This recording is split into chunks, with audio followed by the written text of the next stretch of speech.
একজন কান্না করা মানুষের চোখের পানি মুছে দিয়ে তার মুখে হাসি ফুটাই দেওয়া ধর্মের অংশ। একজন ক্ষুধার্তর সামনে খাওয়ার প্লেট দেওয়া, এটাও ধর্মের অংশ।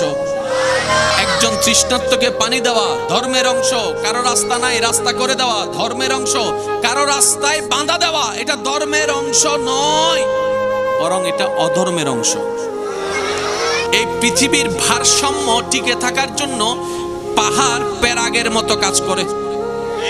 তো তোমরা যদি বোকার মতো নিজের থাকার জায়গাটাকে দুর্বল করে ফেলো, পাহাড় কেটে ফেলো, তাহলে পৃথিবীর ভারসাম্য আস্তে আস্তে হালকা হয়ে যাবে।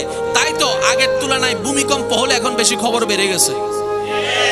এখন ভূমিকম্পর মাত্রা বেড়ে গিয়েছে আমাদের ভুলের কারণে। ভূমিকম্পর আপনার মাত্রা বেড়ে গিয়েছে আমাদের ভুলের কারণে। আগে ভূমিকম্প হলে খবরও হতো না, এখন হালকা হইলেই খবর করে ফেলে। ওই যে কয়েক বছর আগে ফজরের নামাজের সময় ভূমিকম্প হয়েছিল, সারা বাংলাদেশ কেঁপে উঠছে। যে জীবনে নামাজ পড়ে না জুমা ছাড়া, সে আল্লাহু আকবার বলে মসজিদে চলে গেছে। বাস্তব যেটা সেটা।